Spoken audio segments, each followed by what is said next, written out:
Hey YouTube, what's up? So I just got done with my shoulder workout. Very like intense for the first part of it, not too intense for the second part. But started with the 20s. I did one set of 20, and then I did the 30s for another set of 20, and then I did the 40s for a set of 15, and then I moved right to the 50s. You know, I gotta warm up that shoulder before you start pressing weight. You know, I did the 50s for 16, 15, 15, 14, and then I think I got 13 on the 5th set. So I did 5 sets of shoulder press on dumbbells with the 50s. That's gonna hit the side and that's gonna hit the front delts. And then I moved to incline dumbbell bench. I don't like their dumbbells because I got small hands and my hand like slides on the bar.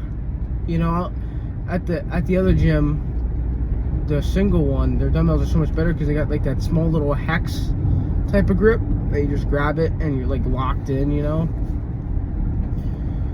But I did the 60s for 3 sets of 14 reps on the dumbbell incline press, and then I moved to back movement. I did 2 sets of 14 with 105 on lat pull downs, just keeping it light and high volume. And then I did T-bar rows. I did 2 sets of 14 with a 45 and a 25. Those felt pretty good. I really felt them in my traps and stuff. And then I moved over and I did cable front raises for 2 sets of 20. I did 13 pounds and then I went to 11 pounds. Well, no, 13 and then 10 pounds I went to. Those I really feel it, you know. Sometimes I'm even sore in my ribs and stuff. And then after that I did a rear delt fly. You know, like a pec fly but reversed for your rear delts.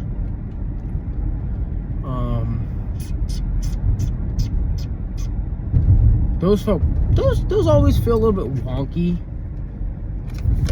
Like sometimes I don't really feel it in my rear delts, you know. Maybe I need to go lighter and get a squeezing movement, you know, because I kind of just push the weight, you know. Well, I meant pull the weight. You don't really push on that one. You really just kind of just pull it behind you. But then I pose down, and it looks like I'm losing a little bit of muscle. I'm eating around 180 grams of protein a day. You know, I usually like to keep it around there. Cheat days every once in a while, maybe on a Saturday. Like tomorrow, I'm having 2 pieces of taco pizza, but that fits in with my diet. I'm not over calories. I'm perfect protein, perfect carb.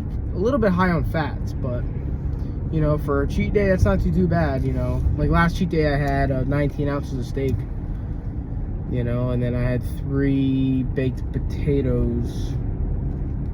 That was really good. It's like $30 for a steak, dude.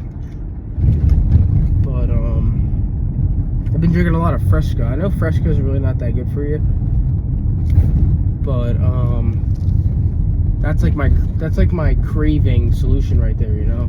Usually just bring one to work with me, and if I crave anything, you know, it's better than going to a vending machine and taking out a cookie or something like that. This guy's license plate is Chewbacca. Look, hold on, let me see if I can flip this camera around. I don't think I can, but there it is, Chewbacca. But yeah, so next workout's tomorrow with my buddy. We're gonna hit triceps and biceps. Barbell close grip heavy, 170 for sets of 10. So since my shoulders are gonna be already freaking wrecked from Friday, I don't know how that's gonna go, but we'll find out. You know, I could always switch up my program. You know, I've been switching my program up for the past 3-4 months now. You know, nothing's working. I even use AI sometimes, and AI don't even know what the fuck it's doing. You know, but AI knows what it's doing for food, though. It's been helping me out a lot. I'm between 216 and 217. You know, I keep bouncing back and forth. As long as I don't go to 218, but I guarantee you, maybe on Sunday I'll be up to 218. But that's just water retention. You know, that's just water in my muscles. You know, and plus my legs are super sore. So I'm pretty sure when it's trying to rebuild, it's just trying to suck up all the water in your legs and stuff. And the carbs go in for the glycogen stores, you know, because when you hit legs, you hit them hard, you know. and then you lose some glycogen, and then it refills. That's why you wake up heavier the next day after you lift sometimes. But it's almost like having a cheat day. You know, you just wake up. You know, but I've been on this nitric oxide stuff. It's been really helping my pump. You know, it's your body produces nitric oxide. It's not like a steroid or nothing. It's just like it's like creatine. You know, but I'm pretty sure your body produces creatine, but not a lot. You know, but taking like four nitric oxide pills. That's a serving, which for 4 pills. But I got 2 bottles, so it should last me a little bit. I take my creatine, and then sometimes I take my L-glutamine. That helps with soreness, but I haven't taken that in a little bit. I think I'm gonna stop taking that. Just forget about it. You know, it's supposed to help soreness, but because I usually get my 64-ounce water bottle and I put water in it, and then I put creatine in it, and then I put the L-glutamine in it. It just tastes wonky. You know, it just tastes like ugh. Like, you know, like I don't want to. So currently at Target right now. I gotta pick up some Fresco. You know, but where's the spot right here? Perfect. Too many people in this world. Damn. People need to calm down. Nah, YouTube. I'll see you.